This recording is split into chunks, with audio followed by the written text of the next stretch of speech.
ఏ దేశంలో అయినా కానీ, ఏ రాష్ట్రంలో అయినా కానీ క్యాపిటల్ సిటీ చుట్టే డబ్బు కానీ, ప్రజలు కానీ, ప్రభుత్వాలు కానీ. నిజానికి మోస్ట్ హ్యాపెనింగ్ అంటేనే క్యాపిటల్ సిటీస్.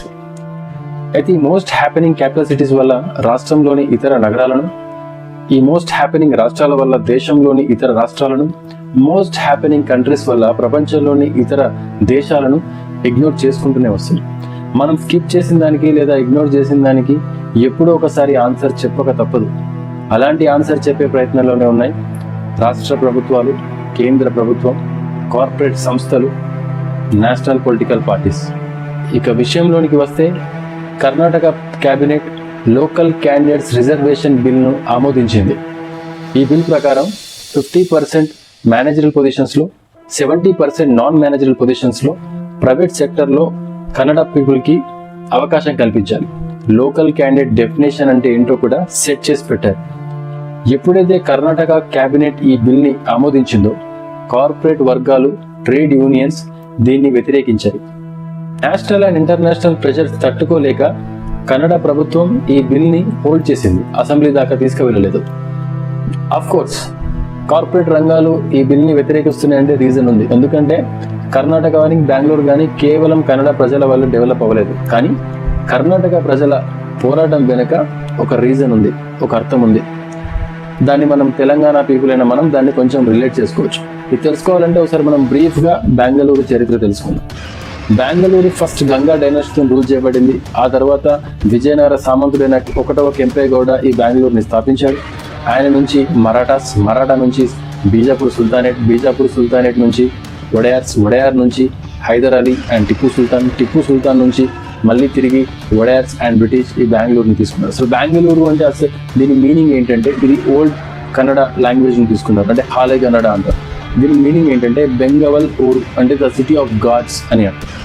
ఎప్పుడైతే వడయార్స్ అండ్ బ్రిటిష్ మళ్ళీ దీన్ని పాలనకు తీసుకున్నారో అప్పుడు వాళ్ళు వాటర్ ప్రాబ్లం లేకుండా ట్యాంక్స్ కట్టించారు.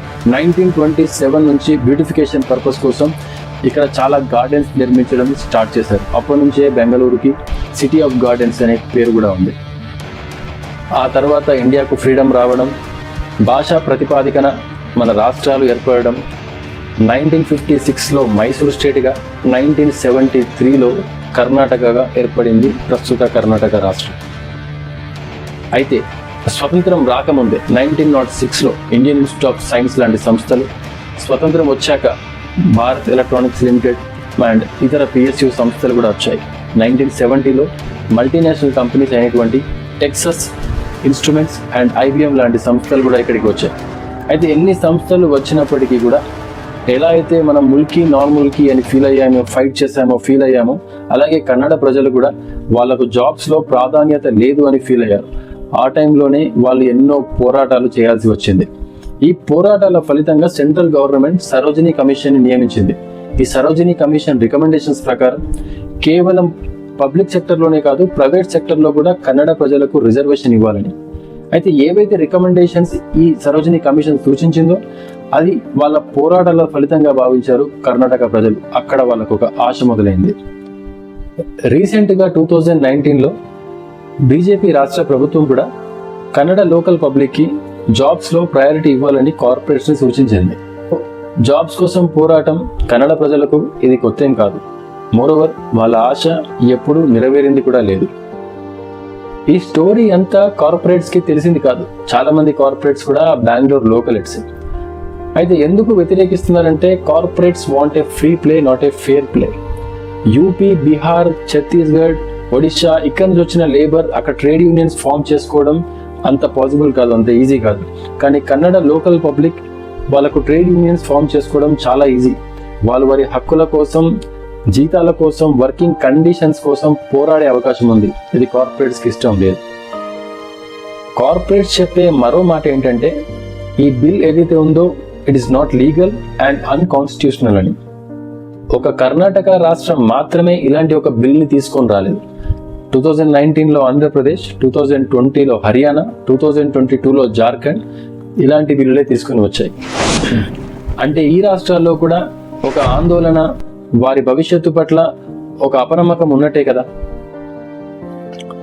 ఎన్నోసార్లు మనం మన చట్టాలని మార్చుకున్నాం, ఎన్నోసార్లు ఈ కాన్స్టిట్యూషన్ని మనం అమెండ్ చేసుకున్నాం. ఒక మాస్ పబ్లిక్ డిమాండ్ని అన్కాన్స్టిట్యూషనల్ అనలేం కదా. కార్పొరేట్స్ కాన్స్టిట్యూషన్లోని ఆర్టికల్ 16, 19, 35ని అందులో సబ్ క్లాజెస్ని ముందర పెట్టుకొని ఇది అన్కాన్స్టిట్యూషనల్ అంటున్నారు. మరి ఒకవేళ ఆర్టికల్ 370 రద్దు చేసే ముందు మన పరిస్థితి ఏంటి? ఈ 370 రద్దుని ఎందుకు ఒప్పుకుంది అంటే అక్కడ ఒక కొత్త మార్కెట్ ఓపెన్ అయిందని. నాగాలాండ్లోని ప్రజలు మాత్రమే నాగాలాండ్లో ప్రాపర్టీ కొనడానికి అర్హులు, వేరే వాళ్ళు కాదు. మన నాగాలాండ్ కూడా మన దేశంలోని ఒక రాష్ట్రమే కదా. మోరోవర్ కాన్స్టిట్యూషన్ మెయిన్గా రిజర్వేషన్స్ ఇచ్చేది కొన్ని కమ్యూనిటీస్కి వారి అప్లిఫ్ట్మెంట్ కోసం. I may sound stereotype, but the whole purpose of the reservation is upliftment and people of Karnataka demanding it. ఇప్పుడు ఏదైతే కన్నడ పబ్లిక్ డిమాండ్ చేస్తున్నారో రేపు ప్రతి ఒక్క ఓవర్ బర్డెన్ స్టేట్ నుంచి వచ్చే డిమాండ్ కూడా ఇదే. ఎందుకంటే అక్కడ పీపుల్ ఆ లోకల్ ప్లేస్ ఏదైతే ఉందో అది తమ సొంత ప్లేస్గా భావించడం లేదు, ఆ గ్యాప్ వచ్చేసింది. సెకండ్ థింగ్ ఏంటంటే అక్కడ న్యాచురల్ రిసోర్సెస్ అన్నీ కూడా దెబ్బతింటున్నాయి. ఎగ్జాంపుల్, పోయిన సమ్మర్లో బెంగళూరులో చాలా వాటర్ స్కేర్సిటీ ఏర్పడింది. ఇప్పుడు ఎలా అయితే మనం హైదరాబాద్కి ఇతర జిల్లాల నుంచి వాటర్ని పెద్ద పెద్ద పైపుల ద్వారా తరలిస్తున్నామో బెంగళూరులో కూడా అదే జరుగుతుంది. కానీ ఇదే పరిస్థితి ఇంకొక 10 సంవత్సరాలు ఉంటే ఫలితం ఏంటంటే అక్కడ కార్పొరేట్స్ వాళ్ళ ఎంప్లాయీస్ని పట్టుకొని మూవ్ అయిపోతారు. మరి కన్నడ ప్రజలకు మిగిలింది ఏంటి? బెంగళూరు ప్రజలకు మిగిలింది ఏంటి? Corporates will move, concrete will remain. This is the situation of every overburdened state. People migration రాష్ట్రాలకు దేశాలకు ఓవర్బర్డెన్గా మారుతుంది. ఓన్లీ జాబ్ పరంగా అనుకుంటే కాదు, ఈవెన్ టూరిజం వల్ల కూడా. ఒక ఎగ్జాంపుల్ ఏంటంటే స్పెయిన్లోని బార్సిలోనా అనే ఒక సిటీలో అక్కడ people life style and quality of life దెబ్బతింది అధిక టూరిజం వల్ల. వాళ్ళ ధరలు కూడా అక్కడ చాలా ఎక్కువైపోయాయి. సో వీళ్ళు ఏం చేశారంటే వాటర్ గన్స్తోని అక్కడికి వచ్చిన టూరిస్ట్ మీద షూట్ చేయడం స్టార్ట్ చేశారు. అయితే దీన్ని అక్కడ ప్రభుత్వం కూడా పాజిటివ్గా తీసుకొని ఈ టూరిస్ట్ని తగ్గించే ప్రయత్నం చేసింది. సో ఇలాంటి డెసిషనే మన ప్రభుత్వాలు కూడా తీసుకునే రోజులు వస్తున్నాయి. ఇది ఒక హెల్దీ ఆలోచనగా భావించి ఇతర రాష్ట్ర ప్రభుత్వాలు కూడా ఒక డీసెంట్రలైజ్డ్ డెవలప్మెంట్కి దారి తీయాలి.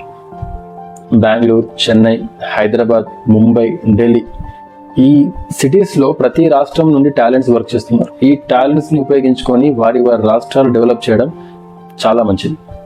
కర్ణాటక ప్రజలు ఈ బిల్ కోసం డిమాండ్ చేసినప్పుడు కార్పొరేట్స్లో కొందరు పెద్దలు అనే మాట ఏంటంటే ఎడ్యుకేషన్ని ఇంపార్ట్ చేయండి, స్కిల్స్ని ఇంపార్ట్ చేయండి అని చెప్పేసి అంటున్నారు.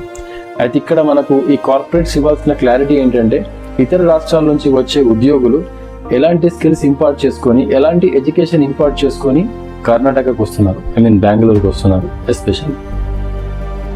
అండ్ మోర్ ఓవర్ ఆ స్కిల్ ఆ టాలెంట్ పెట్టుకొని వీళ్ళందరూ వచ్చేది కూడా బెంగళూరుకి. మరి ఈ బెంగళూరు పబ్లిక్ ఆ స్కిల్ అండ్ టాలెంట్ నేర్చుకొని ఎక్కడికి వెళ్ళాలి? ఇండియాలో మరొక సిలికాన్ వ్యాలీ ఎక్కడుంది? కర్ణాటక ప్రజలతో పాటు దేశ ప్రజలందరూ కూడా ఈ ప్రశ్నలకే ఆన్సర్ కోసం చూస్తున్నారు. ఒకవేళ ఈసారి కూడా స్కిప్ చేద్దామనో ఇగ్నోర్ చేద్దామనో చూస్తే ఇదే ప్రశ్న మన ముందుకు మళ్ళీ వస్తుంది, మరింత తీవ్రంగా లోతుగా ప్రశ్నిస్తుంది. అయితే ఈ బిల్లో కొన్ని చేంజెస్ కూడా చేయాలి, ముఖ్యంగా లోకల్ క్యాండిడేట్లో. కన్నడ లోకల్ అనే వ్యక్తికి కన్నడ రాయడం, చదవడం, మాట్లాడడం తెలియాలని అదొకటి. ఇంటర్వ్యూస్లో ప్రైవేట్ జాబ్ ఇంటర్వ్యూస్లో గవర్నమెంట్ రిప్రజెంటేటివ్ ఉండాలని అదొకటి చేంజ్ చేయాలి. ఈ 50%, 70% ఏదైతే డిమాండ్ చేస్తున్నారో దాన్ని 33% అండ్ 50%గా కూడా ఈ కంపల్సరీ రిజర్వేషన్ అమలు చేస్తే కన్నడ పబ్లిక్ హ్యాపీగా ఫీల్ అవుతారేమో నేను అనుకుంటున్నాను. ఇవన్నీ ఇలా ఉంటే ఇందులో కొన్ని మిస్సింగ్ లైన్స్ ఉంటాయి, బ్లాక్ స్పాట్స్ ఉంటాయి. వీటిని మనం గమనిస్తే ఇప్పుడు ఈ బిల్ తీసుకురావడానికి ఉద్దేశం ఒక డైవర్షన్ కోసం కూడా అనుకోవచ్చు. ఒకటి వాల్మీకి స్కామ్, ఇంకోటి ముడా స్కామ్. ఈ బిల్ని ముందరికి తీసుకుపోవద్దు, కార్పొరేట్స్ వర్గాలు లేదా ఏదైనా ఇతర వర్గాలు దీన్ని ఆపాలని ఇందులో ఈ లోకల్ క్యాండిడేట్ డెఫినేషన్లో మరి ఇంత టిపికల్గా లేకుంటే చాలా కంజెస్టెడ్గా పెట్టారేమో అనిపిస్తుంది. Thank you. Don't forget to subscribe to my channel.